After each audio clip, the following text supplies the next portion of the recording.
பேருக்கு அந்த சமையல் அறையில வந்து பிளான்ட் வளர்க்கறத ஒரு வேலையாவே வச்சிருக்காங்க சார். நம்ம அதிகமா வீடியோஸ்லலாம் கூட பார்க்க முடியுது. அத பார்த்த உடனே நமக்கும் ஒரு ஆசை வந்துருது. நம்ம வீட்லயும் நம்மளோட சமையல் அறையில இந்த மாரி வாங்கி வைக்கலாமே அப்படின்னு.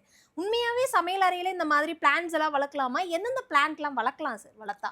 வளர்த்தா என்ன வளர்க்கலாம் அப்படின்னா, நீங்க எந்த செடி வேணாலும் வளர்த்துக்கங்கம்மா. ம், தவறு இல்ல. ம். அத வந்து தென்மேற்கு மூலையில வளர்த்துக் கொள்ளுங்கள்.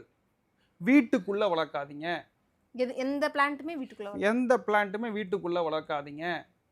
மணி பிளான்ட் வளர்த்தா மணி வரும்னா வராது. அதெல்லாம் சும்மா உழைச்சா தான் துட்டு. திரும்பவும் சொல்றேன். அப்போ வந்து நம்ம அழகுக்கு ஏதாவது சின்ன சின்ன செடிகள் வைத்துக் கொள்ளலாம் அப்படின்னா, ஒரு பூச்செடிகள் வைத்துக் கொள்ளுங்கள். அதுவும் அந்த மாடியில தென்மேற்கு மூலையில சின்ன தொட்டி வைத்துக் கொள்வது சாலச் சிறந்ததும்மா. அத நீங்க ஈசானியத்தில வைத்தீங்கன்னா, ஈசானியம் என்பது தலைபாரம். யாருக்கெல்லாம் ஒற்றை தலைவலி வருகிறதோ, யாருக்கெல்லாம் ஹை டிப்ரஷன் வருதோ, அவங்கெல்லாம் பார்த்தீங்கன்னா, ஈசான்யத்தில மொட்டை மாடியில சின்ன சின்ன தொட்டிகள் வெயிட்டா வச்சிருப்பாங்க. அவங்களுக்கு தான் இது மாதிரியான விஷயங்கள் உள்ள வரும். இப்ப நான் ரீசென்ட்டா ஒரு வீட்ல வாஸ்து பார்க்கும்போது சொன்னேன். சார் நீங்க வந்து அந்த வெத்தல கொடிய கட் பண்ணி போட்டுருங்க சார்" அப்டின்னேன். அவரு வந்து சிரிச்சுட்டு அவங்க பாட்டி வந்து ஒத்துக்கவே இல்ல. "நான் வெத்தல கொடிலாம் கட் பண்ண முடியாது. நாங்க ஆசையா வளர்க்குறோம்" அப்டின்னாங்க. "இல்லம்மா அது வளர்த்தீங்க அப்டின்னா யாராவது கீழ விழுவாங்க, அடிபடும்" அப்டின்னு. அவங்க அத கேட்கல. ம், ம், ம். நீங்க வாஸ்து வந்தீங்கன்னா, வாஸ்து மட்டும் பார்க்க வேண்டியது தானே.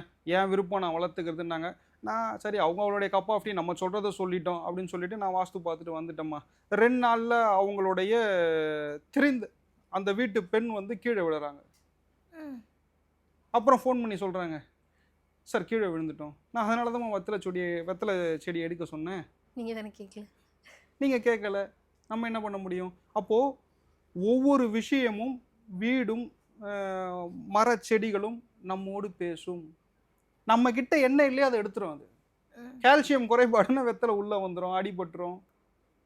இது மாதிரியான சில விஷயங்கள் நிச்சயமா வந்து இந்த வாஸ்துல உண்டு. அப்ப கிழக்கும் மூடக்கூடாது, வடக்கும் மூடக்கூடாது. நெறைய விஷயங்கள் நாம் உற்று கவனிக்க வேண்டும்.